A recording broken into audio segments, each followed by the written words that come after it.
Sebelumnya suara saya terdengar ya? Terdengar, Kak.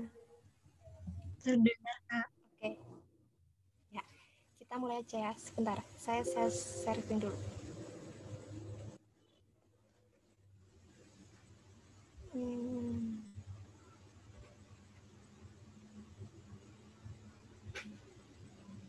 Masuk ya? Masuk.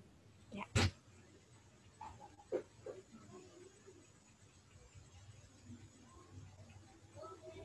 Oke. Di pertemuan kali ini, week ketiga di hari Kamis, kita akan membahas kuis biologi yang kemarin kalian kerjakan. Nah, sebenarnya kalau biologi itu ya mungkin banyak yang bilang kayak banyak hafalan atau gimana gitu kan. Tapi kita tuh bisa tahu kalau kita tuh ngerti kunci-kuncinya tuh gimana gitu loh buat jawab soal-soal yang diberikan di biologi ini.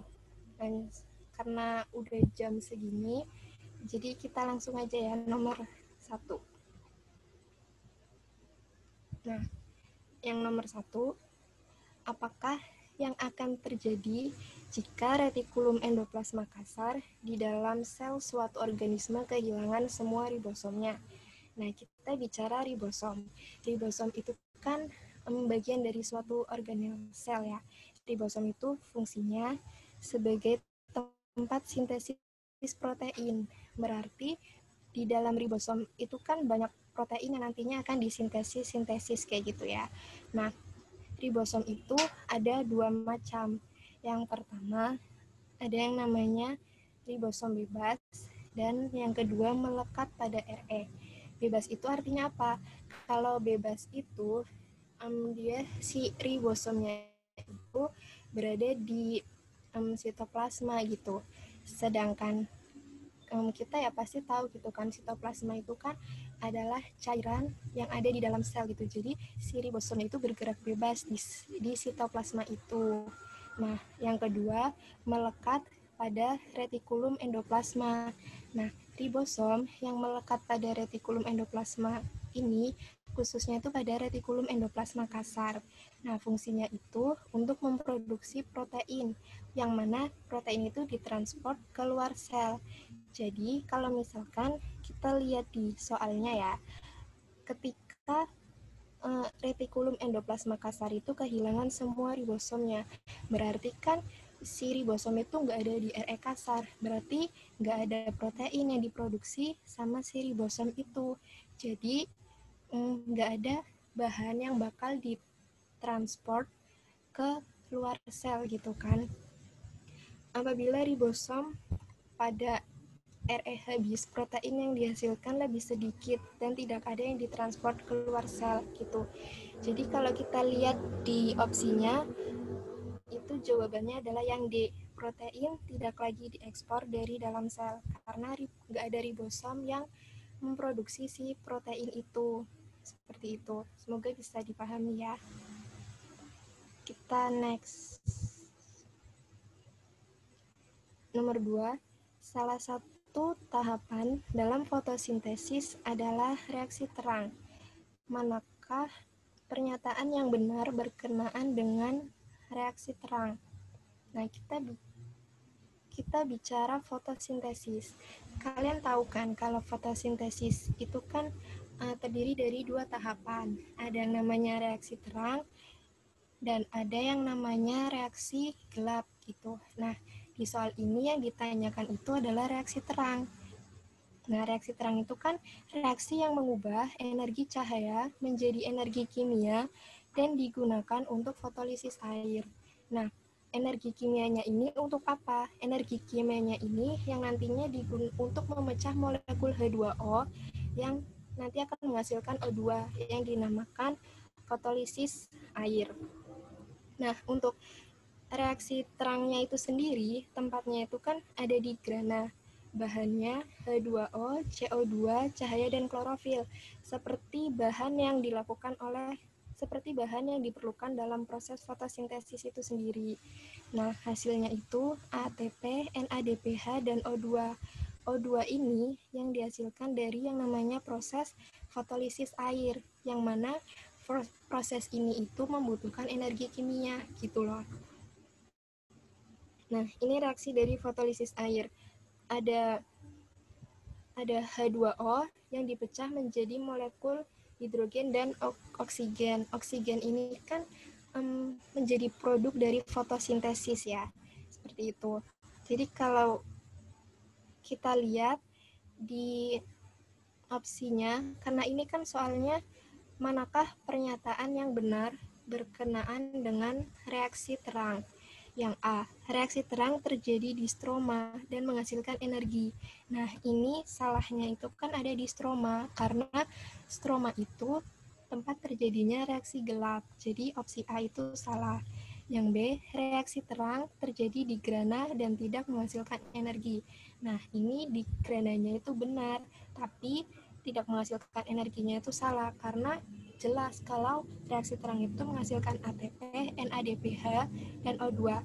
Nah, ini kan di fotolisis air itu kan H2O, molekul air itu kan dipecah ya menjadi hidrogen sama oksigen ini. Nah, nanti hidrogen ini dia tuh akan melekat pada NADP, yang mana nanti akan menghasilkan si NADPH2 ini gitu. Kita balik lagi ke opsi C. Reaksi terang adalah reaksi yang mengubah energi cahaya menjadi energi mekanik. Nah, salahnya tuh di sini. Si fotosintesis itu nggak pakai energi mekanik, tapi dia tuh makainya energi kimia untuk memecah molekul airnya menjadi menghasilkan oksigen. Yang D, hasil dari reaksi terang adalah NADPH2, ATP, dan O2. Nah, ini benar, maka jawabannya itu D gitu. Nah, kita lihat opsi yang E. O2 yang dibebaskan dari reaksi terang berasal dari fotofosforilasi dengan menggunakan isotop 16O. Nah, ini salahnya itu ada di fotofosforilasi, karena untuk menghasilkan oksigen itu nama prosesnya itu namanya fotolisis air, bukan fotofosforilasi, seperti itu ya. Nah, next. Yang nomor 3, ketika seseorang mengalami demam yang sangat tinggi, apakah yang akan terjadi pada metabolismenya jika tidak segera diambil tindakan? Nah, kalau kita bicara metabolisme, itu kan di dalam tubuh kita itu ada yang namanya enzim ya, di mana enzim itu suatu katalis yang mempercepat reaksi yang ada di dalam tubuh kita, yang gunanya itu untuk membantu proses metabolisme. Nah, kalau kita bicara enzim itu sendiri kan dia mempunyai kayak sifat-sifat tersendiri gitu kan, yang mana salah satunya itu dia bekerja pada suhu tertentu gitu. Jadi ada range suhunya gitu, di mana si enzim itu bekerja optimal gitu. Kalau misalkan dia bekerja di bawah batas minimnya, itu si enzim itu dia ada tapi dia nggak bekerja gitu loh.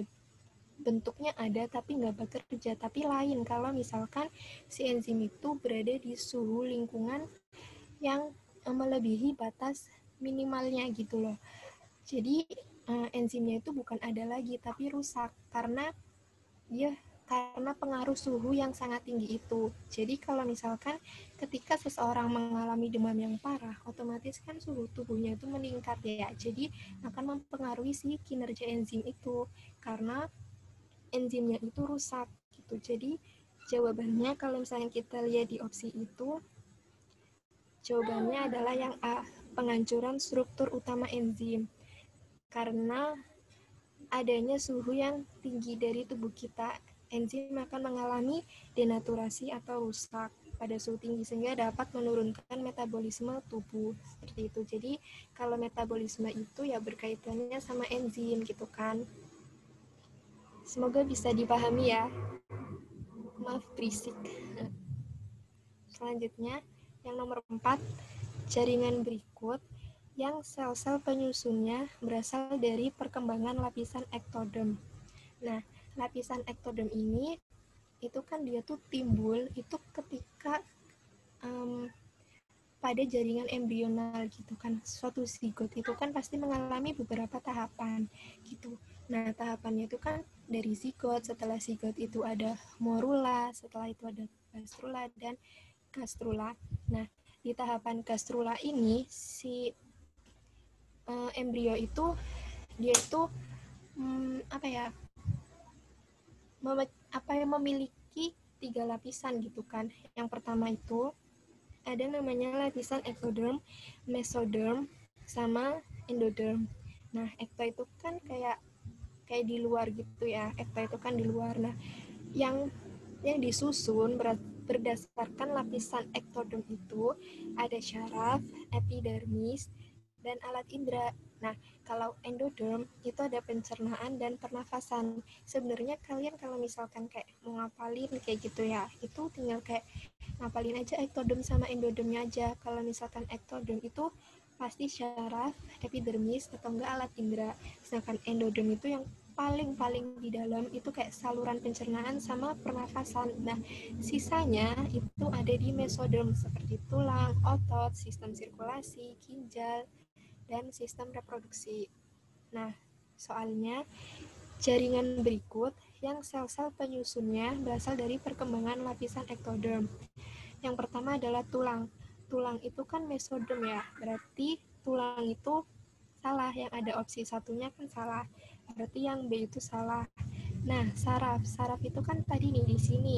Dia masuk di lapisan ektoderm. Berarti jawabannya yang ada nomor 2-nya nih, antara yang A sama yang C. Yang nomor 3 otot. Otot itu kan ada di mesoderm. Berarti jawabannya adalah yang C, saraf dan epidermis. Karena balik lagi ektoderm itu kan kayak lebih mendekati kayak permukaan gitu ya. Epidermis itu kan berada di permukaan gitu. Alat indera juga seperti itu. Next ya. Yang kelima, terjadinya eutrofikasi di perairan. Nah, kita bicara eutrofikasi. Nah, kalau misalkan eutrofikasi itu jadi karena apa sih? Kalau eutrofikasi itu terjadi itu kayak faktornya tuh karena bahan kayak pestisida ataupun deterjen gitu yang manusia gunakan itu biasanya kan mengalir ke perairan gitu ya. Nah, itu tuh si bahan itu tuh kayak memicu pertumbuhan tanaman air gitu loh. Jadi tanaman airnya tuh tumbuh tuh benar-benar lebih banyak gitu. Nah, yang mana kalau misalkan tanaman airnya itu tumbuhnya tuh banyak, kan hampir semuanya tuh kayak menutupi permukaannya gitu loh. Kayak gini kan, kayak misalnya tuh kalau kalian tahu ya eceng gondok atau enggak teratai kayak gitu, dia kan kayak hampir menutupi permukaan si airnya ini. Nah, dampaknya tuh apa? Sedangkan kalian tahu kalau misalkan di dalam perairan itu kan nggak cuma ada si eceng gondok ataupun si teratai ya, dia tuh ada ikan, ada yang lainnya gitu, dimana ikan itu kan juga melakukan proses respirasi, dimana dia juga butuh, selain itu kan kayak dia mengeluarkan CO2 gitu.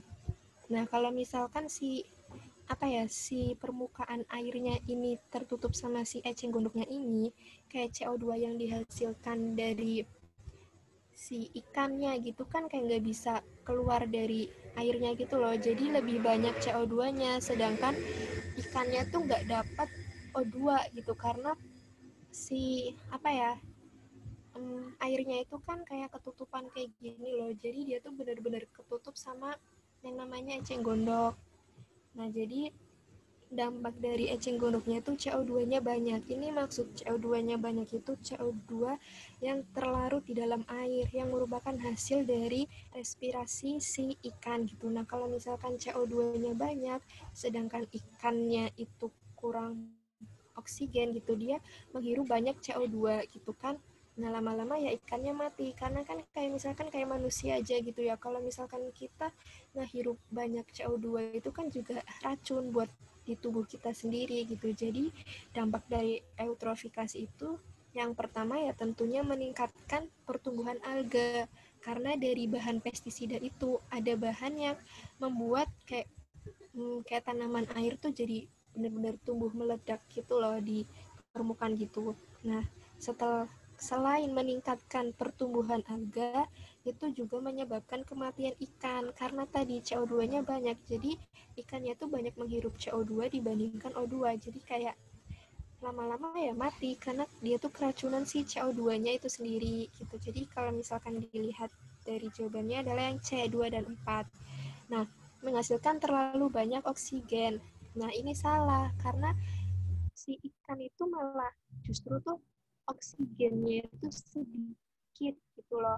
Nah, yang ketiga meningkatkan oksigen terlarut ini juga salah ya, ini harusnya menurunkan oksigen terlarut seperti itu. Semoga bisa dipahami ya.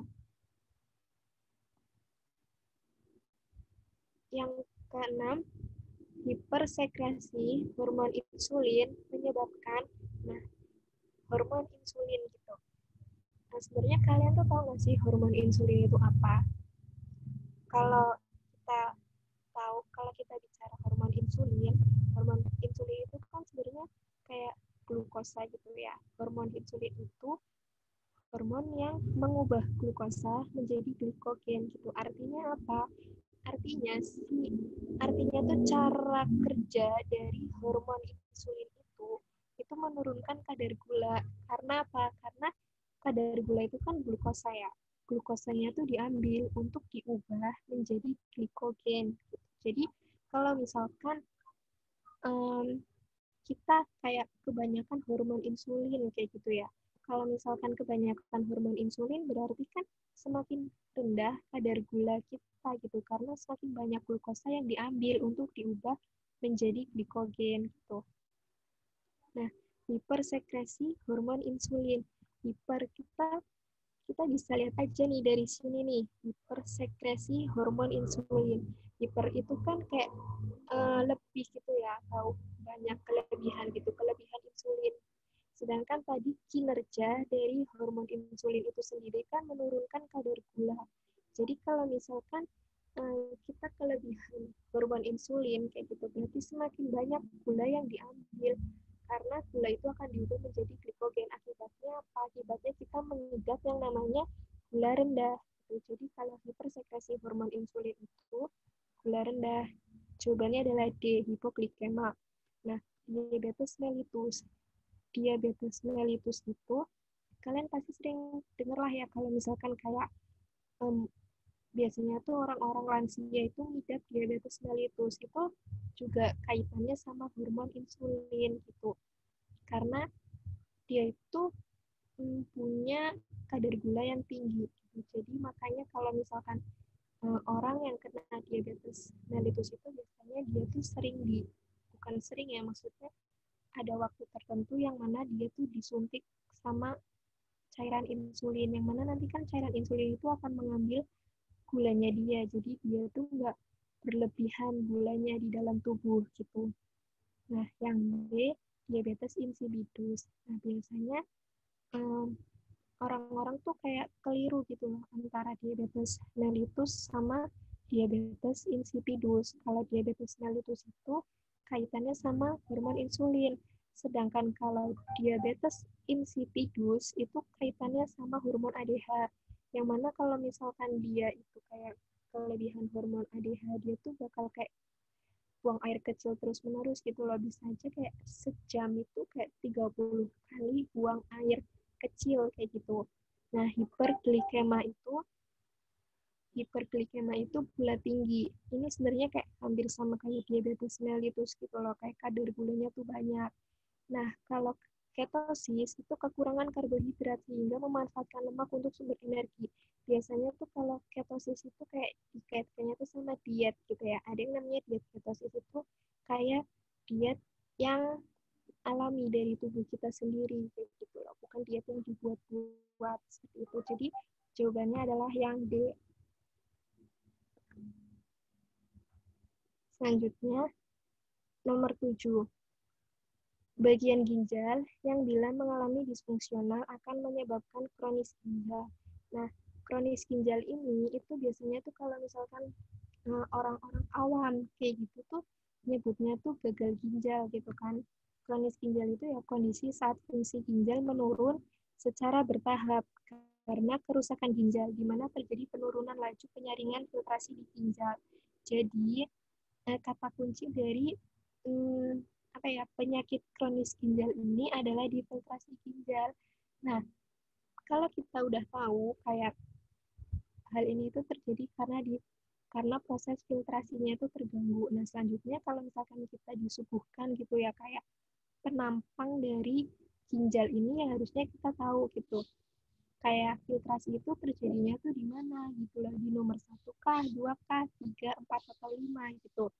Nah, kalau kalian ya pasti belajar lah ya kalau misalkan kayak proses pembuatan urin itu kan terjadi ada 3 tahapan. Ada yang namanya filtrasi, ada yang namanya reabsorpsi, sama ada yang namanya augmentasi.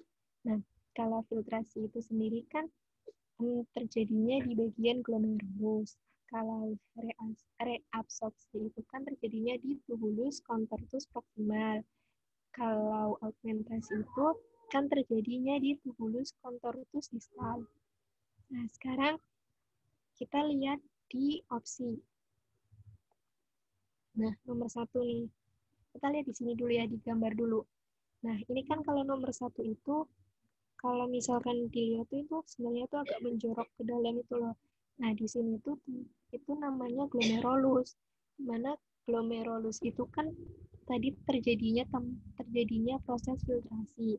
Nah, ini tuh sebagai kayak tahap awal proses pembuatan urin gitu. Jadi kalau misalkan tahapan awalnya aja udah nggak optimal gitu ya, kesananya nggak akan optimal juga, nggak akan maksimal gitu. Jadi kayak filtrasi di ginjal itu ya benar-benar penting gitu. Kalau misalkan rusak, ya kesananya nggak akan bagus kayak gitu loh. Nah, nomor 1 ini kan glomerulus ya, tempat terjadinya filtrasi. Nah, nomor 2 ini dia tuh kayak pembungkus dari glomerulus yang dinamakan itu kapsula Bowman gitu. Nah, setelah si urin itu melalui glomerulus, dia kan akan tersaring gitu kan. Setelah itu dia berjalan sampai di titik 3. Titik 3 ini yang namanya tubulus contortus proximal. Di mana di sini itu kan terjadi proses yang namanya reabsorpsi gitu kan, kayak penyerapan kembali zat-zat yang masih berguna gitu. Nah, di sini tuh dihasilkan urin sekunder. Setelah itu dia akan berjalan dan sampai di titik 4. Titik 4 ini yang namanya tubulus contortus distal. Di sini dia akan terjadi, urin itu akan terjadi augmentasi, kayak penambahan zat-zat yang masih bisa digunakan kayak gitu. Nah, setelah lewat di titik nomor 4 ini, dia dia itu udah terbentuk urin yang sesungguhnya. Setelah itu si urin itu akan berjalan ke 5 ini yang nantinya akan bermuara tuh di vesikula urinaria. Yang mana nanti kalau misalkan vesikula urinarianya itu udah penuh, kita tuh bakal ngerasa kayak kebelet buang air kecil kayak gitu. Jadi kalau misalkan balik lagi ke soal, bagian ginjal yang bila mengalami disfungsional akan menyebabkan kronis ginjal. Berarti kan kronis ginjal itu tadi kerusakan di filtrasi ya. Filtrasi. Filtrasi itu kan ada di nomor 1 di glomerulus. Jadi jawabannya itu adalah yang A gitu. Jadi kalian tuh kalau misalkan mengerjakan soal kayak gini, ya harus tahu gitu kalau filtrasi itu ada di nomor berapa gitu. Dan reabsorpsi juga ataupun augmentasi juga, karena kan soalnya nggak mungkin hanya filtrasi doang gitu ya. Selanjutnya,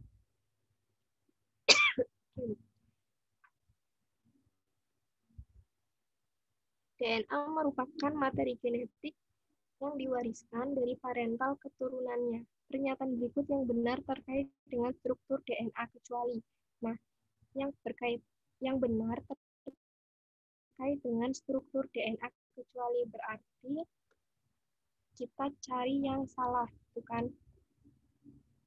Kita bicara DNA, ada yang namanya struktur DNA. Struktur DNA itu yang pertama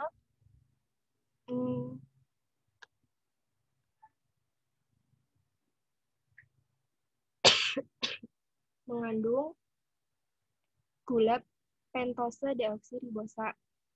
Kalau misalkan RNA itu kan mengandung gulanya pentose ribosa gitu ya. Sedangkan di DNA itu ada namanya basa nitrogen. Nah, basa nitrogennya ini itu terdiri dari basa purin dan basa pirimidin. Basa purin itu ada adenin dan ada timin. Basa purin itu ada adenin dan guanin. Sedangkan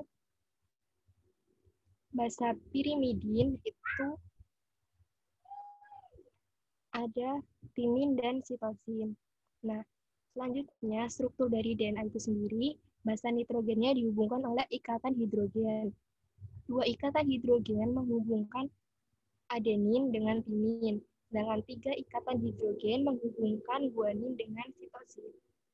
Nah, uraian ganda DNA memiliki polinukleotida komplementer yang berlawanan arah dari 5 ke 3. Nah, berlawanan arah ini yang mana nanti si DNA itu dari ciri-cirinya itu disebutkan sebagai antiparalel karena dia tuh berlawanan arah gitu. Nah, sekarang kita lihat di soal. Kalau misalkan soalnya pernyataan yang benar terkait struktur DNA kecuali, berarti kan kita cari yang salah. Yang pertama, mengandung gula pentose berupa deoksiribosa. Benar, karena kalau misalkan gulanya itu berupa ribosa itu namanya RNA, bukan DNA. Yang B, basa adenin berpasangan dengan timin. Ini benar ya, dan ini selalu, kalau enggak, dan ini selalu A itu berpasangan dengan T. Gitu. Nah, yang C, ikatan hidrogen menghubungkan basa-basa nitrogen pada utas ganda DNA. Nah, ini benar karena tadi kan ikatan hidrogen yang menghubungkan DNA itu ada dua macam. Ada 2 ikatan hidrogen dan ada 3 ikatan hidrogen.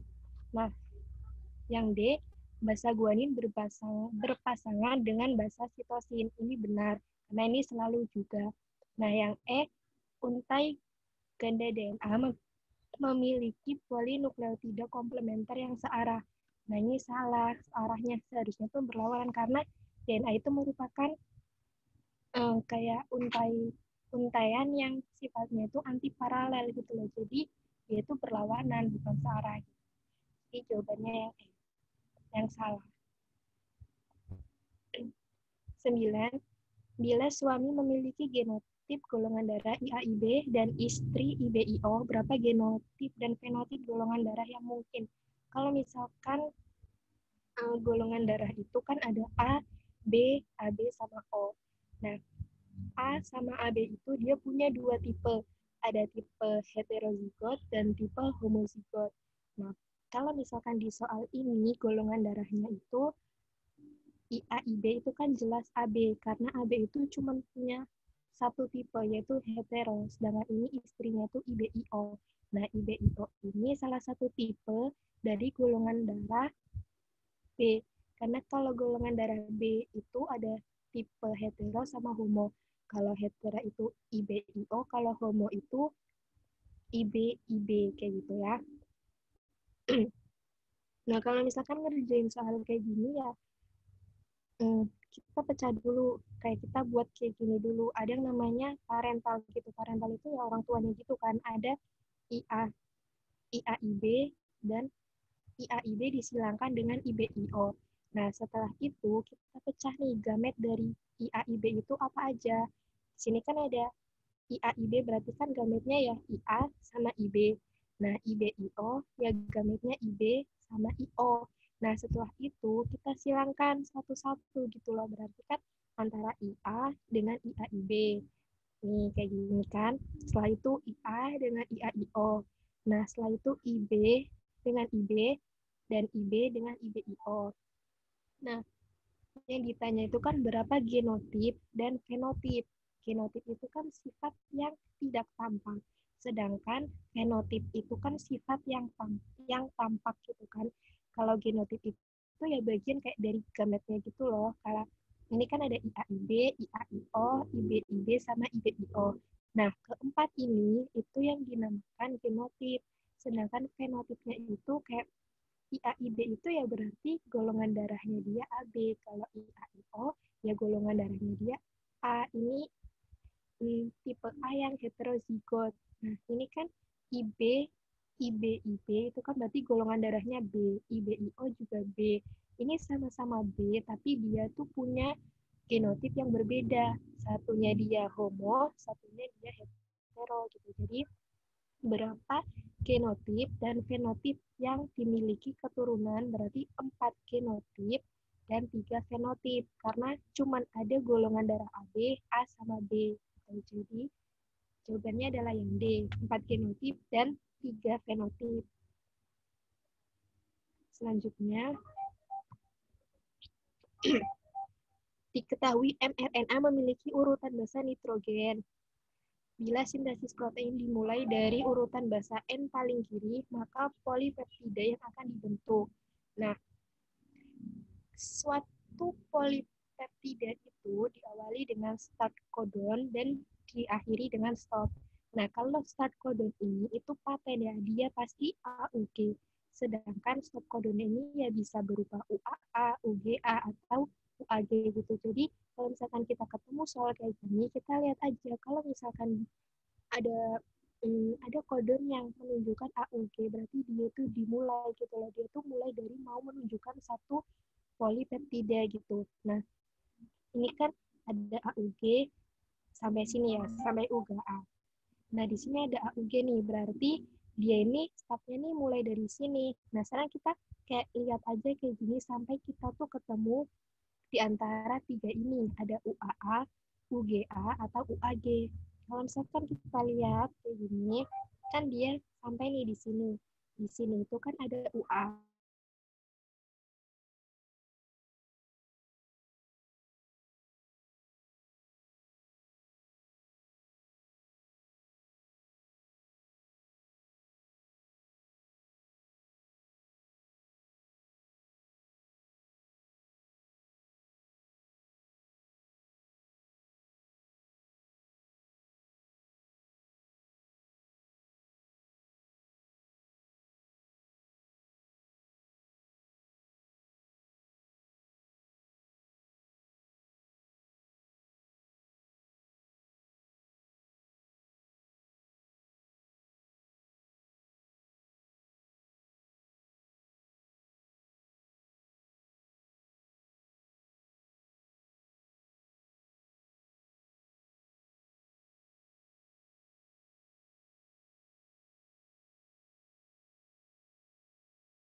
Halo Kak Umi.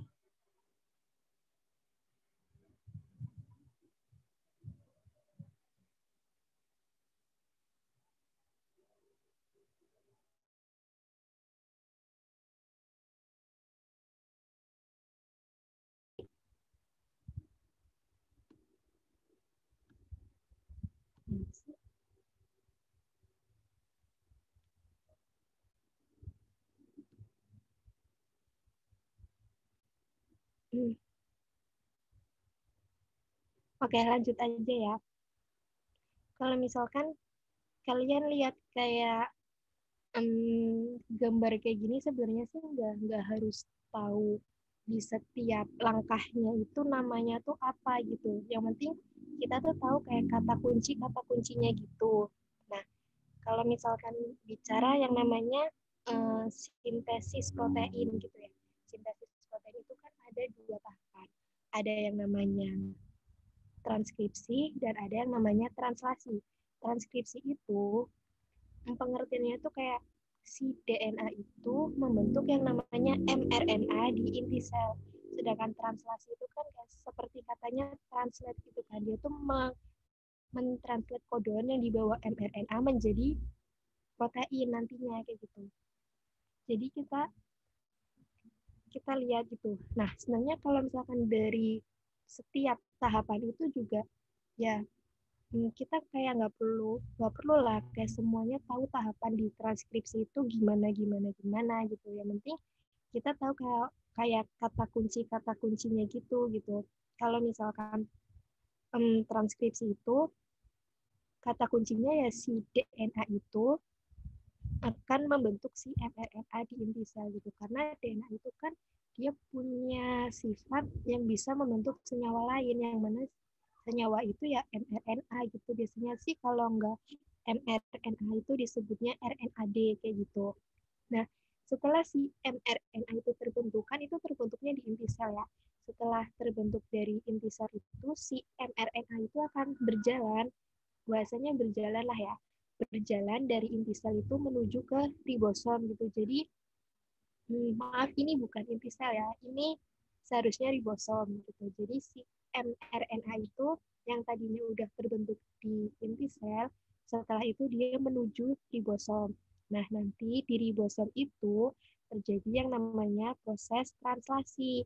Si mRNA itu kan dia membawa asam amino gitu, kayak kode-kode asam amino gitu. Nah, di dalam ribosom itu udah ada yang namanya tRNA, yang mana tRNA itu yang nantinya akan mentranslate kodon yang dibawa si mRNA menjadi asam amino. Menjadi protein yang nantinya dibutuhkan sama tubuh kita gitu. Jadi kalau misalkan ngomongin sintesis protein itu ya pentingnya sih kita tahu kayak kata kuncinya aja gitu. Kalau transkripsi ya si DNA membentuk mRNA. Terus nanti setelah itu mRNA itu berjalan dari inti sel ke ribosom.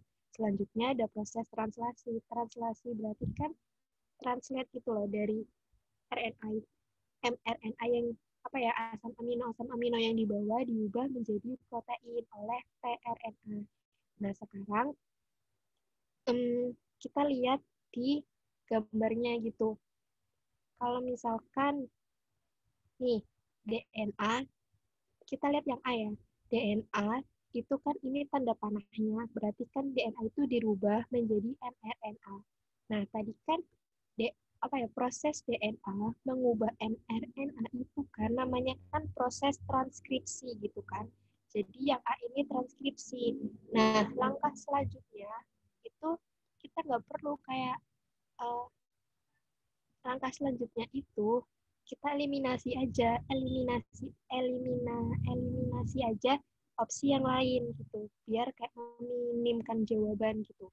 Sedangkan kita tahu kalau yang A itu kan dia proses transkripsi, jadi yang A itu harus transkripsi gitu.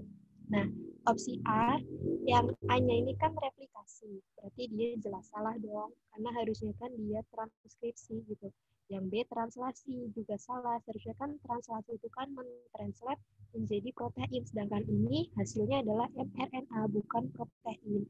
Nah, yang C ini transkripsi, begitu pula sama yang D, berarti jawabannya itu kan antara yang C atau enggak yang D gitu. Nah, selanjutnya kita lihat aja yang kita tahu aja gitu loh. Kalau misalkan di sini ada nih mRNA. mRNA panahnya ke sini diubah menjadi protein. Berarti kan hasilnya ini adalah protein gitu kan. Nah, tadi kita tahu kalau mRNA menjadi protein itu kan yang namanya proses translasi, di mana asam aminonya itu ditranslate itu kan kode-kodenya itu ditranslate. Jadi kita tahu kalau yang D ini translasi. Kita lihat aja tadi kita kan udah punya nih dua opsi, yang C sama yang D. Kita lihat yang C, yang D gitu kan. Maksudnya yang D ini ya, yang mRNA menjadi protein itu harus translasi, jangan yang lain gitu. Nah, kita lihat opsi C. Yang D-nya itu split. Nah, ini salah. Seharusnya kan translasi gitu kan. Jadi jawabannya adalah yang D. Nah, ini untuk kayak yang E, kenapa ini replikasi? Karena DNA itu sifatnya itu autokatalistik gitu, dimana dia itu bisa uh, membuat bisa membuat dirinya sendiri gitulah. Nah, itu yang dinamakan replikasi kayak gitu. Jadi kalau misalkan kalian ketemu soal kayak gini ya sebenarnya sih nggak perlu harus banget tahu, kayak ini huruf B apaan, huruf C apaan, gitu. Yang penting kayak kalian tuh tahu gitu kalau misalkan transkripsi itu tahapannya apa, translasi juga gitu. Karena ya paling kalau dari sintesis DNA, sintesis protein itu kan paling ya pentingnya ada di tahapannya gitu, transkripsi sama translasi seperti itu. Nah, ini selanjutnya ada yang namanya, nah ini saya kasih tahapan dari sintesis protein. Nah, di sini kan nomor 1, DNA membentuk mRNA di dalam inti sel. Setelah itu mRNA bergerak menuju ribosom. Nah, nomor 1 dan 2 ini yang disebut tahapan transkripsi. Kemudian 3, 4, dan 5 ini yang disebut tahap translasi. Si tRNA itu mengangkut asam amino sesuai kodon. Jadi, dia tuh membawa kodon yang dibawa mRNA untuk diterjemahkan gitu loh menjadi polipeptida atau protein yang nantinya dibutuhkan sama tubuh kita itu sendiri gitu. Selanjutnya nomor 12, dampak negatif terbentuknya poliploidi pada tanaman yang dilakukan secara sengaja. Nah, poliploidi mungkin ya kalian kayak kurang tahu gitu kan, kayak poliploidi itu apa gitu. Jadi sebenarnya poliploidi itu tanaman yang menyebabkan buah tanpa biji. Jadi sebenarnya tuh kalau suatu tanaman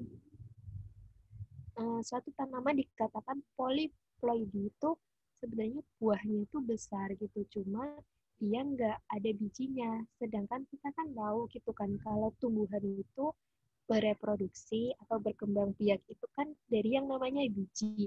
Jadi kalau misalkan suatu tanaman dibuat bijinya itu nggak ada, berarti kan tanaman itu nggak bisa berkembang biak, nggak bisa melakukan reproduksi gitu. Jadi kalau tanaman yang masuk poliploidi itu, dia akan mengalami kekosongan biji yang menyebabkan tanaman itu menjadi steril karena dia nggak punya alat buat berkembang biak. Sebenarnya kalau poli poliploidi itu ya ada plus minusnya gitu ya. Plusnya ya untuk kita yang kayak konsumen kayak gitu ya senang gitu kan makan buah yang besar nggak ada bijinya kayak gitu. Cuman kan dampak negatifnya kayak menurunkan tingkat si tanaman itu bisa memperbanyak keturunannya gitu, bereproduksi karena alat untuk reproduksinya itu diambil, nggak ada gitu. Jadi itu yang namanya poliploidi. Jadi jawabannya, kalau misalkan tanaman mengalami poliploidi itu adalah yang C, tanaman bersifat steril karena nggak ada biji yang merupakan alat perkembangbiakannya. Kayak gitu. Semoga bisa dipahami ya. Selanjutnya, 13, rambut akar yang berfungsi memperluas bidang permukaan penyerapan air dan mineral. Nah, kalau akar itu kan suatu tumbuhan gitu ya, entah itu akar, batang, atau daun, itu kan pasti dia tuh punya jaringan gitu, ada jaringan epidermis ataupun endodermis. Nah, rambut akar ini itu termasuk kayak derivat atau turunan dari yang namanya jaringan epidermis kayak gitu. Nah, akar itu sendiri kalau kita lihat itu juga terbagi-bagi juga gitu. Ada yang namanya bulu atau rambut akar, cabang akar, dan akar utama. Nah, kalau bulu atau rambut akar ini kan yang berfungsi untuk kayak melindungi akar gitu kan. Buat waktu si akarnya itu mau menembus tanah buat cari unsur-unsur zat hara ataupun air, mineral kayak gitu. Nah, bulu akar ini sendiri itu derivat dari si epidermis. Nah, selain ada bulu atau rambut akar, itu kan ada yang namanya cabang akar. Cabang akar ini biasanya itu ditemukan pada tanaman yang dicangkok gitu.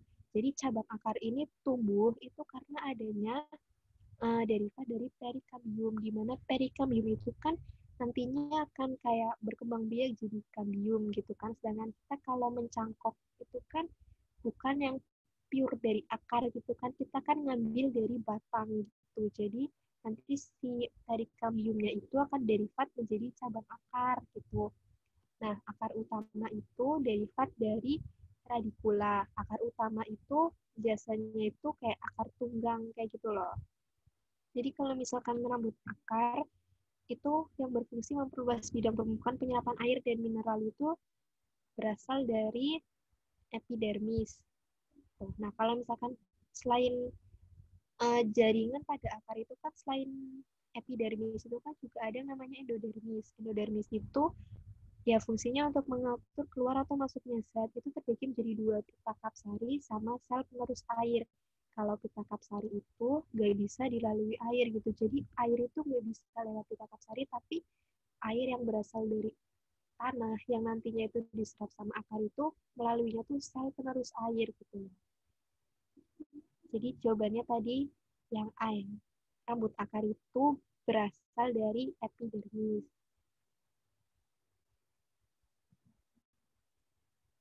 Nah, ini selanjutnya pernyataan yang benar untuk membandingkan respirasi dan fotosintesis.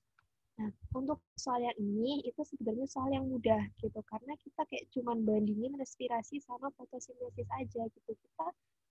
Kita kalau misalkan tahulah respirasi gitu, kita sebagai manusia juga melakukan yang namanya respirasi atau bernapas gitu. Nah, fotosintesis ya pasti tahulah kalau dari dulu sekolah kita juga belajar yang namanya fotosintesis kayak gitu. Jadi kalau misalkan yang benar untuk membandingkan respirasi dan fotosintesis ya kita lihat dari reaksinya pun udah bisa menjawab gitu. Nah, ini yang pertama itu ada yang namanya reaksi respirasi gitu kan. Nah, ini yang namanya reaksi fotosintesis. Kalau misalkan pernyataan yang benar, berarti kita lihat per opsi gitu. Ini tuh opsi A itu salahnya di mana, opsi B itu salahnya di mana, kayak gitu loh. Jadi kita lihat di opsi A-nya, glukosa dihasilkan melalui proses respirasi, tetapi tidak dihasilkan dari fotosintesis. Nah, ini kan salah, gitu kan. Proses respirasi itu tidak menghasilkan glukosa, gitu. Emangnya kita kalau bernafas itu menghasilkan glukosa? Kan enggak kan, sedangkan kita itu bernafas ya justru kayak glukosa itu sebagai bahan dari respirasi kita, kayak gitu loh. Jadi kalau kita bernafas ya kita nggak menghasilkan glukosa gitu. Jadi yang A itu kan salah. Selanjutnya yang B, air dihasilkan dari fotosintesis, tetapi tidak dihasilkan dari respirasi. Nah, ini salah. Tetapi tidak dihasilkan dari respirasi. Sedangkan kita kalau bernafas itu kan menghasilkan H2O gitu. Contohnya kalau misalkan kita bernafas di depan kaca atau cermin gitu kan, pasti ya ada gitu. Ada embunnya yang mana menunjukkan kalau kita itu bernafas menghasilkan air gitu kan. Ada molekul-molekul air di situ. Nah, jadi opsi yang B salah. Yang C, karbon dioksida dibentuk melalui fotosintesis. Nah, ini aja di sini salah karena ini kata-katanya tuh dibentuk. Kalau dibentuk itu kan berarti si karbon dioksida ini merupakan produk dari si fotosintesis. Sedangkan fotosintesis itu dia kan malah menyerap CO2, menyerap karbon dioksida yang nanti dia tuh berubah menjadi yang namanya oksigen gitu kan tadi melalui yang namanya fotolisis air gitu. Nah, jadi yang C itu salah. Nah, opsi yang D, oksigen diperlukan dalam proses fotosintesis, tetapi tidak diperlukan dalam respirasi. Nah, ini salah loh, karena kan respirasi di sini bilang, tetapi oksigen itu tidak diperlukan dalam respirasi. Nah, sedangkan kita kalau bernafas ya butuhnya oksigen gitu, karena oksigen ya bahan yang paling penting gitu loh, yang buat kita tuh bisa bernafas gitu. Jadi jawabannya itu adalah yang E. Oksigen merupakan hasil samping fotosintesis, tetapi bukan hasil samping dari respirasi gitu. Nah, sebenarnya balik lagi ya, kalau misalkan ini tuh soal yang gampang gitu. Asalkan ya kita tahu kayak respirasi dan fotosintesis itu bahannya apa, produknya apa gitu. Tanpa kita kayak melihat jelas reaksinya kayak reaksi kayak gininya juga ya kita bisa dengan membayangkan gitu loh. Jadi sebenarnya ya ini soal dasar banget gitu kan. Respirasi setiap hari gitu ya, harus tahu dong kalau misalkan produk dari respirasi itu apa, yaitu CO2 dan H2O. Dan untuk fotosintesis ya produknya itu apa, itu ada produknya itu ada glukosa dan oksigen gitu. Jadi kalau misalkan ada soal kayak gini ya jangan salah gitu, karena ini soal gampang banget. Oke, selanjutnya ya. Yang nomor 15, jaringan yang dapat mengubah diameter pembuluh darah. Nah, kita di dalam tubuh kita itu kan ada yang namanya pembuluh darah itu. Sebenarnya pembuluh darah. Nah, pembuluh darah itu kan kerjanya itu kan kayak butuh sinyal gitu kan, butuh sinyal yang nyuruh untuk membuka ketika ada zat yang mau masuk gitu kan, atau membesar atau mengecil kayak gitu loh. Jadi sedangkan sinyal itu kan berkaitan sama yang namanya saraf gitu. Jadi saraf itu kan kalau misalnya kita belajar sistem saraf gitu ya, itu kan menjadi sistem yang juga sangat penting dalam tubuh kita gitu, karena dia yang mengatur kayak misalkan dia akan mengirim sinyal ke otak, yang nanti otak itu akan kayak memberikan apa ya, menyuruh kayak organ-organ yang kita butuhkan pada saat itu untuk kayak melakukan tugasnya gitu. Jadi kalau misalkan jaringan yang dapat mengubah diameter pembuluh darah itu adalah jaringan saraf gitu, karena dengan jaringan saraf yang mengirimkan sinyal, pembuluh darah akan membesar. Karena selain darah itu kan ada juga kayak bahan-bahan lain seperti air gitu loh, atau bahan yang lain yang dapat masuk ke pembuluh darah. Selain itu, sinyal saraf juga bisa bergerak dengan leluasa gitu. Jadi saraf itu benar-benar kayak apa ya? Dia tuh bisa kapan aja gitu loh nyuruh otak lah buat buat nyuruh otak ngirim sinyal lagi buat kita tuh kayak misalkan si organnya itu berfungsi gitu loh, bertugas gitu kan. Jadi benar-benar saraf itu sangat penting dalam tubuh kita gitu. Jadi kalau misalkan yang dapat mengubah pembuluh darah ya jelas yaitu saraf gitu, karena dia yang mengirimkan sinyal. Kalau jaringan epitel ya enggak, karena jaringan epitel itu kan biasanya dia tuh ya menghasilkan kayak ada yang namanya epitel kelenjar atau epitel yang lain sebagai kayak pelindung gitu biasanya. Kalau jaringan otot sendiri itu kan juga dia kayak membesar atau mengecil itu juga perlu yang namanya sinyal gitu kan. Jaringan lemak apalagi dia nggak ada korelasinya dengan kayak diameter pembuluh darah kayak gitu. Semoga bisa dipahami ya. Kalau ada yang mau tanya, tanya aja. Lanjut ya. 16. Hal yang dapat terjadi pada penderita emfisema paru-paru. Nah, emfisema paru-paru itu suatu kondisi di mana paru-paru seseorang itu mengalami gangguan, di mana kan di dalam paru-paru itu ada yang namanya alveolus gitu kan. Alveolus itu kan fungsinya sebagai tempat pertukaran oksigen dan karbon dioksida dalam proses pernafasan kita. Nah, itu prosesnya itu kan namanya difusi. Nah, kalau seseorang yang menderita penyakit emfisema paru-paru itu, jadi apa ya, kondisi paru-parunya tuh rusak gitu loh. Jadi kalau kalau misalkan kondisi paru-parunya rusak, berarti kan apa namanya,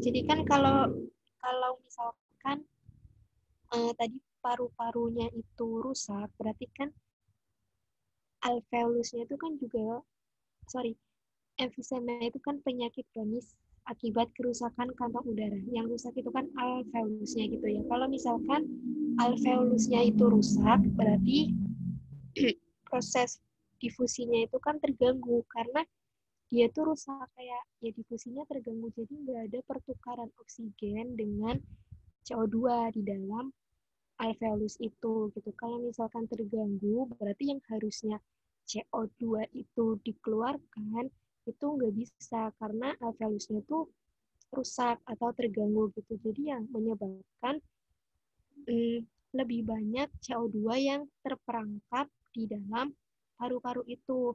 Nah, kalau misalkan udara yang terperangkap di dalam paru-paru itu kan namanya residu ya. Jadi um, kalau misalkan seseorang menderita penyakit emfisema paru-paru, berarti kapasitas residualnya itu meningkat. Karena apa? Karena tadi si CO2-nya itu harusnya itu dia tuh terdifusi. Harusnya itu terdifusi untuk dikeluarkan gitu. Tetapi si alveolusnya itu kan tadi rusak itu kan. Jadi proses difusinya itu nggak bisa berjalan lancar gitu. Jadi semakin banyak CO2 yang terperangkap atau semakin banyak udara residu yang terperangkap tuh. Jadi jawabannya adalah yang B. Kalau misalkan kita lihat opsi A, volume tidal. Nah, tidal itu kayak udara yang volume tidal itu volume udara yang biasa kita tuh kalau respirasi normal gitu loh, kita masukkan oksigen dan kita mengeluarkan CO2. Nah, itu namanya tuh volume tidal gitu. Volume yang biasanya kita tuh respirasi secara normal gitu. Kalau misalkan kapasitas vital tetap, kapasitas vital tetap itu merupakan jumlah dari volume tidal, terus volume komplementer sama suplementer gitu. Seharusnya kapasitasnya itu bukan tetap dan bukan meningkat. Seharusnya kapasitas vitalnya itu menurun karena udara tidalnya itu kan menurun gitu loh. Volume tidalnya itu menurun karena seharusnya misalkan kita volume tidalnya itu misalkan mengeluarkan 500 cc gitu. Tapi karena emang um, residunya atau apa ya, kalau dibilang tuh kalau karena emang si CO2-nya itu masih terperangkap gitu, berarti kan kayak udara yang dihembuskan itu kan semakin sedikit gitu, katakanlah kayak cuma 200 cc gitu kan, berarti si volume udara tidalnya itu kan menurun gitu ya, jadi seharusnya kapasitas vitalnya itu menurun bukan tetap atau meningkat. Nah, volume tidalnya tetap, ini jelas salah, seharusnya volume tidalnya itu menurun gitu, karena ya enggak, kita bernafas enggak secara normal gitu loh. Volume yang dimasukkan dengan yang dikeluarkan itu berbeda gitu. Jadi tadi jawabannya adalah yang B ya. Kapasitas residual meningkat karena banyak CO2 yang terperangkap gitu. Nah, selanjutnya nomor 17. Kelenjar berikut yang menunjukkan aktivitas endokrin dan eksokrin adalah, kita bicara tentang kelenjar. Ada yang namanya kelenjar endokrin dan ada yang namanya kelenjar eksokrin. Nah, kalau kelenjar endokrin itu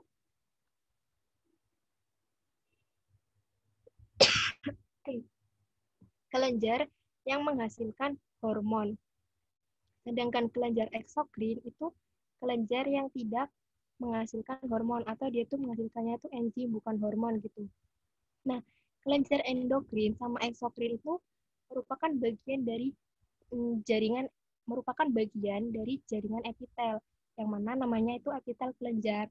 Nah, epitel kelenjar itu dibagi menjadi dua macam gitu ya. Secara garis besar itu ada dua macam. Yang pertama itu ada yang namanya endokrin dan eksokrin. Kalau endokrin itu penghasil hormon dan eksokrin itu penghasil enzim. Nah, organ atau kayak ini ya, itu yang menghasilkan hormon itu ada hipofisis, tiroid, paratiroid, pankreas, adrenal, ovarium, sama testis. Kalau hipofisis ini, dia tuh kayak rajanya hormon gitu loh. Dia tuh menghasilkan banyak hormon gitu dalam hipofisis gitu. Nah, sekarang eksokrin. Eksokrin itu kelenjar penghasil enzim seperti saliva, lambung, pankreas, dan usus halus. Kalau saliva itu kan kayak air ludah, itu enzimnya ya di situ ada amilum gitu kan. Dia akan mengubah amilase menjadi kayak zat, dia akan mengubah zat-zat pati gitu kan yang kita makan gitu. Lambung jelas kita pasti pernah belajar kalau enzim di lambung itu kan ada yang namanya pepsin, renin, terus sama HCl. Kalau pankreas enzim yang dihasilkan ya ada amilase, lipase, sama tripsin gitu. Sama kayak yang di usus halus gitu. Nah, soalnya kelenjar berikut yang menunjukkan aktivitas endokrin dan eksokrin. Jadi yang sama-sama dia itu menghasilkan hormon dan sama-sama menghasilkan eksokrin gitu. Jadi kalau misalkan kita lihat di sini hipofisis. Hipofisis itu dia itu cuma menghasilkan hormon gitu. Kalau paratiroid dia juga cuma menghasilkan hormon. Saliva juga dia itu cuma menghasilkan enzim, gak ada kan hormon yang dihasilkan di dalam mulut kita gitu.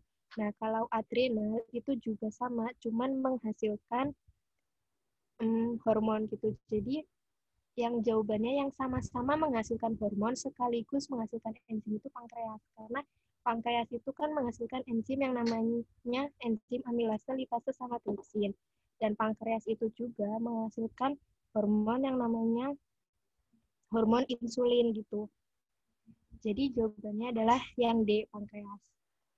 Dia menghasilkan hormon insulin dan enzim yang dihasilkan itu amilase, lipase, tripsin yang berfungsi di sistem pencernaan. Oke. Next ya.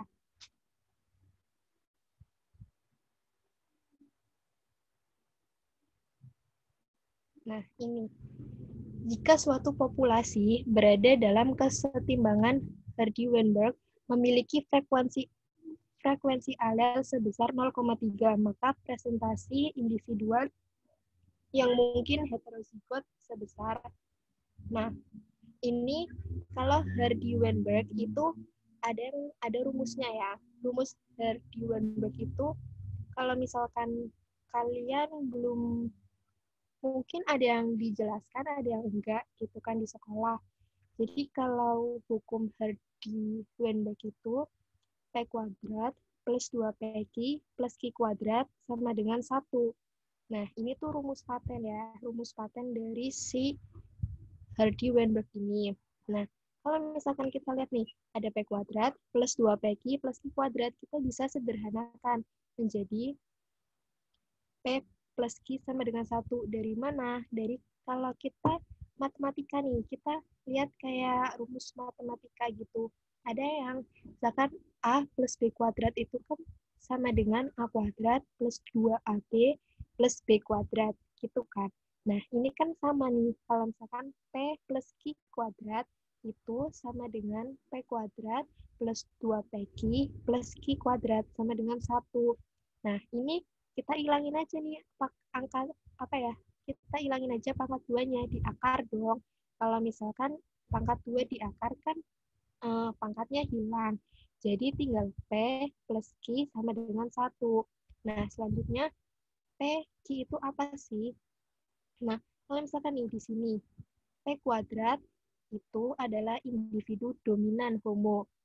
Nah, kalau Q kuadrat itu resesif. Kalau dominan individu ya, kalau kalian harus bisa bedain mana yang namanya alel, mana yang namanya individu. Kalau misalkan alel itu, dia tuh cuma mungkin bahasanya tuh kayak cuma satu huruf doang gitu loh. Kalau alel dominan ya berarti cuma satu huruf A besar doang. Kalau alel resesif ya cuma satu huruf A kecil doang. Tapi kalau individu itu terdiri dari dua huruf. Kalau misalkan individu dominan homo, berarti karena dia dominan, berarti dia hurufnya besar, A besar, kayak gitu. Dan kalau yang Q kuadrat itu kan individu resesif homo. Yang namanya resesif itu kan kecil ya. Karena individu berarti dia itu terdiri dari dua huruf, gitu kan, A kecil dan A kecil gitu. Jadi saya ingatkan lagi, kalau kalian tuh harus bisa bedain mana yang namanya alel dan mana yang namanya individu. Karena kalau misalkan kalian keliru, nanti kalau di perhitungannya tuh juga bakal keliru gitu. Kalau misalkan alel itu cuma satu huruf, dan kalau misalkan individu itu dua huruf gitu ya. Nah, sedangkan dua peki itu individu hetero. Hetero itu kan berarti beda jenis gitu kan. Berarti ada A besar sama ada yang namanya A kecil kayak gitu. Nah, di soal itu kan memiliki frekuensi alel resesif 0,3. Ada yang dia nyebutin kalau alel resesif. Sedangkan alel resesif itu dari rumus Hardy-Weinberg itu disimbolkan sama huruf Q. Berarti si Q-nya itu sama dengan 0,3.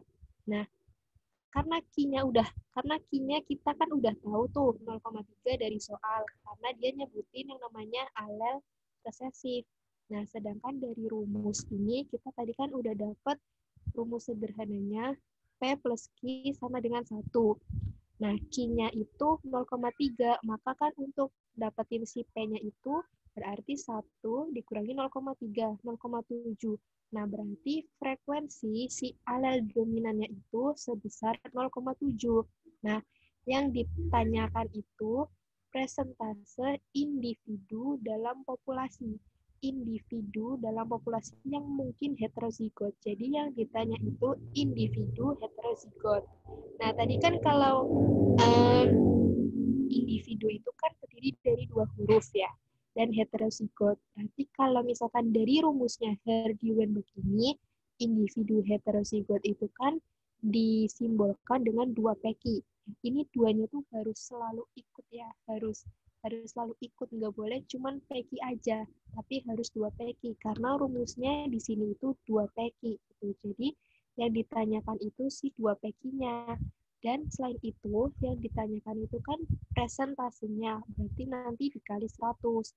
Nah, rumusnya kan 2 peki. Sedangkan tadi si alel dominannya, si P-nya itu kita udah dapat nih, dari 1 dikurangi 0,3 si alel resesif yang diketahui sama si soal. Jadi P-nya 0,7, Q-nya 0,3, hasilnya 0,42. Karena yang ditanya itu presentase, berarti kan dikali 100%. Jadi presentase individu dalam populasi yang mungkin heterozigot itu sebesar 42 orang atau 42 populasi gitu. Jadi saya ingatkan lagi ya, kalau misalkan kalian itu harus bisa bedain yang namanya alel dan yang namanya individu. Kalau misalkan kalian ketukar, nanti kayak masukin ke rumusnya itu juga bakal keliru gitu loh.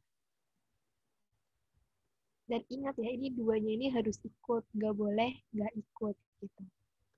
Untuk yang ini, ada yang mau ditanyakan? Jadi kalau misalkan hukum Hardy-Weinberg, ya ingat aja kayak rumusnya kayak rumus matematika gitu, P kuadrat plus 2PQ plus Q kuadrat sama dengan 1. Nah, nanti setelah itu langsung disederhanakan aja menjadi P plus Q sama dengan 1.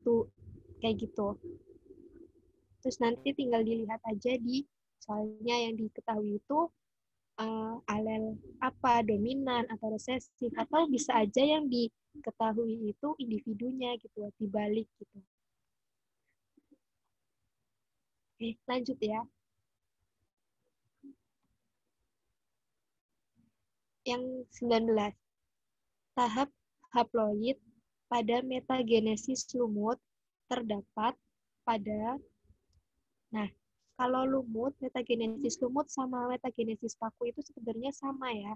Cuman bedanya itu lumut kalau misalkan lumut itu setelah spora dia itu akan terbentuk yang namanya protonema. Sedangkan kalau paku di sininya itu namanya protalium gitu. Nah, kalau lumut itu sendiri, kalau kita bicara kormovita gitu ya, pelantai lumut itu kan kayak ada namanya fase dominan dan uh, fase nggak dominan gitu ya, ada gametofit, ada sporofit gitu. Nah, kalau lumut itu kan fase dominannya itu saat gametofit gitu. Saat Gametofit itu yang biasanya kita lihat lumut gitu. Kita lihat lumut kayak gitu ya berarti dia tuh ada di fase gametofit. Sedangkan fase sporofitnya itu kita tuh nggak bisa lihat gitu. Beda sama yang namanya paku. Kalau paku itu yang kita bisa lihat itu saat tumbuhan paku itu berada di fase sporofit. Karena fase dominan dari paku itu kan sporofit bukan gametofit. Jadi paku sama lumut itu berkebalikan gitu. Nah, yang ditanya tahap haploid. Haploid itu berarti kan N ya, sedangkan diploid itu 2N. D itu kan 2. Jadi yang ditanya itu pada saat lumut itu mengalami lumut itu berada di tahap yang haploid. Nah, kalau kita lihat dari ini ya, skema ini, spora, protonema, tumbuhan lumut sampai ini menghasilkan apa ya? Yang buat nanti bereproduksi gitu atau kalau bisa kita lihat kalau generasi gametofit itu kan generasi yang haploid gitu. Nah, jadi kalau misalkan yang ditanya tahap haploid pada metagenesis lumut, ya berarti jawabannya adalah yang antara spora sampai spermatozoid atau sel telur gitu kan. Berarti ada spora, terus ada yang namanya protonema. Berarti jawabannya itu adalah yang B. Nah, kenapa sih si zigot ini bukan 2N gitu kan?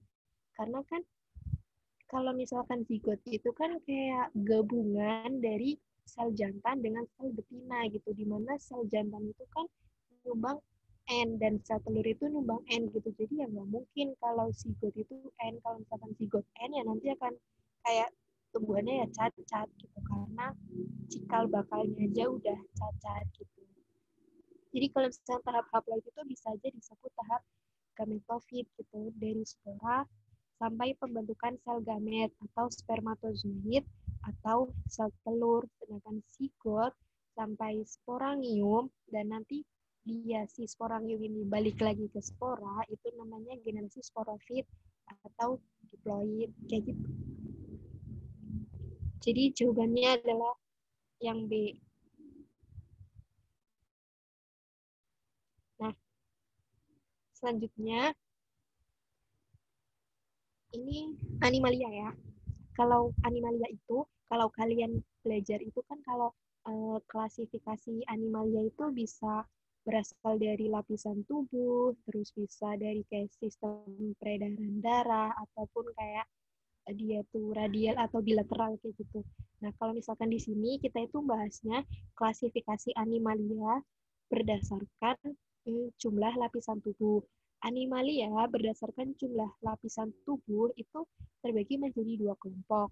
Ada yang namanya diploblastik dan ada yang namanya triploblastik. Kalau diploblastik itu kan dua lapisan gitu. Dia punya dua lapisan. Dia cuma punya ekto sama endo. Jadi dia tuh nggak punya lapisan mesoderm gitu. Kalau tri itu kan tiga, ya jelas dong. Berarti dia punya tiga lapisan. Ekto, meso, dan endo gitu. Nah, lapisan ekto itu apa aja? Kayak lapisan ekto itu kan tadi kalau misalkan kita bicara kayak jaringan embrional gitu tadi di nomor-nomor awal, salah satunya itu kan ada saraf, epidermis, dan ada yang namanya alat indera gitu. Sedangkan endo itu kan kayak pencernaan sama pernafasannya.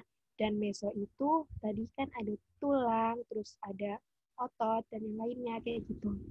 Nah, untuk dipoblastik ini, dia itu khusus. Jadi, animalia yang termasuk diploblastik itu cuma porifera dan cuma coelenterata gitu. Jadi selain porifera dan coelenterata itu semuanya masuk ke lapisan triploblastik. Gitu. Nah, contohnya tuh ada acelomata, pseudocelomata, celomata gitu. Nah, ini tuh kayak kelompok cacing-cacing gitu loh. Pelatih helminthes itu kan kayak cacing-cacing gitu dan nematelminthes itu juga. Jadi kalian ingat aja kalau misalkan diploblastik itu cuma dua animalia gitu, cuman yang termasuk itu porifera sama coelenterata gitu. Nah, dari gambar ini itu gambar apa sih sebenarnya? Kalau misalkan kalian mungkin ya pernah lihat uh, ini itu gambar ubur-ubur ya atau Aurelia aurita. Nah, ubur-ubur ini masuk ke dalam yang namanya Coelenterata. Berarti artinya apa? Si ubur-ubur ini kan masuk klasifikasi animalia yang jumlah lapisan tubuhnya itu 2, atau diploblastik. Dia hanya memiliki ektoderm sama endoderm. Nah, jadi yaitu sedangkan ektoderm itu kan tadi ada jaringan syaraf gitu kan. Jadi ubur-ubur itu termasuk filum Coelenterata memiliki jaringan saraf 2 lapisan embrional. Jaringan sarafnya tersebar membentuk jala untuk mengendalikan gerakan merespon merangsang gitu. Jadi jaringan saraf itu yang menyebabkan tuh si yang ini loh, yang garis-garis ini tuh kayak nanti dia tuh kayak mengembang atau mengempis kayak gitu untuk kalau misalkan ada yang namanya mangsanya gitu atau rangsang. Jadi kita lihat di opsinya. Ini kan tadi dari ubur-ubur ya. Opsi yang A, sel otot dan jaringan saraf. Sel otot itu kan sedangkan tadi kita tuh tahu ya, kalau sel otot itu ada di jaringan mesoderm. Sedangkan si Aurelia aurita ini kan termasuk filum Coelenterata yang mana dia diploblastik. Dia nggak punya jaringan, dia nggak punya lapisan mesoderm. Jadi yang A ini salah karena dia menyebutkan kalau si ubur-ubur ini punya sel otot, dia nggak punya sel otot gitu. Nah, yang B, otak dan 2 lapis embrional. Nah, ini 2 lapisnya itu benar gitu, tapi otaknya itu salah karena otak itu masuk di lapisan meso.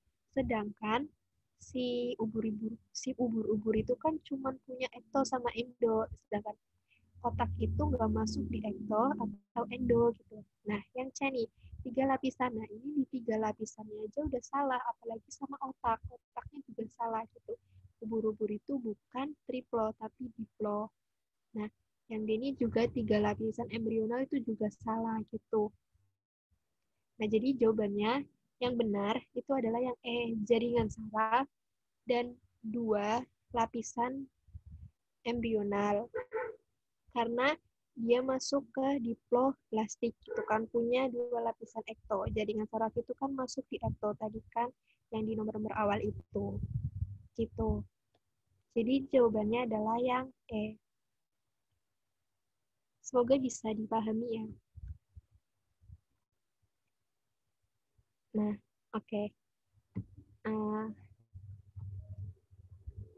Nah, ini tadi udah 20 soal yang kita bahas gitu, dan semoga dari nomor 1 sampai 20 semoga bisa dipahami dan semoga kayak penjelasan yang tadi bisa diterima gitu, dan maaf banget kalau misalkan berisik gitu kan atau ada suara-suara yang aneh gitu. Nah, ini ada link yang bisa diisi buat kayak dari keberjalanannya tadi pembahasan dari nomor 1 sampai 20. Kalian bisa isi di sini ya. Bisa kasih kritik, saran, ataupun yang lain feedback tentang TLC class hari ini dengan biologi. Oke.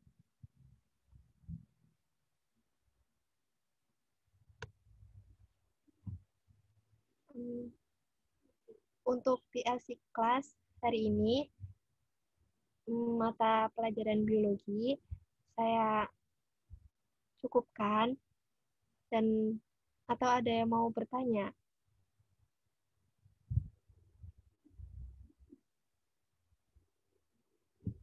Ada yang mau ditanyakan mungkin dari tadi nomor 1 sampai 20?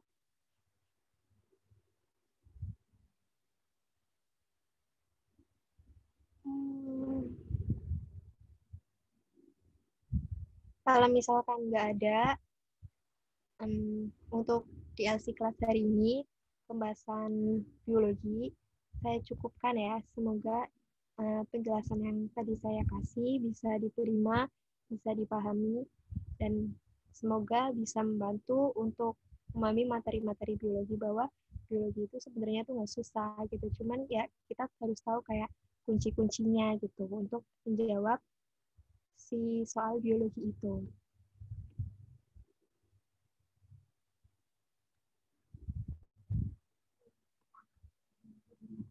Jadi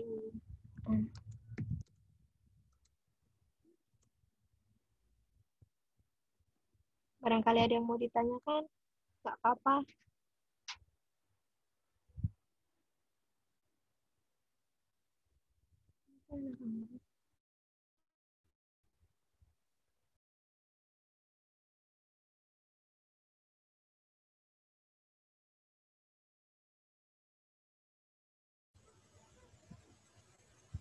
Oke, kalau misalkan nggak ada yang ditanya, saya tutup ya. Terima kasih atas perhatiannya. Terima kasih yang udah mau menyimak gitu, dan maaf banget kalau misalkan tadi ternyata ada tulisan yang mungkin nutup soalnya, dan mungkin tadi saya sempat nge-freeze itu, mohon maaf banget. Pokoknya maaf atas kekurangan saya hari ini, dan semoga bisa bermanfaat gitu. Jadi saya tutup ya. Terima kasih. Wassalamualaikum warahmatullahi wabarakatuh. Waalaikumsalam warahmatullahi wabarakatuh. Terima kasih Kak Umi atas penjelasannya pada malam hari ini. Ya, sama-sama.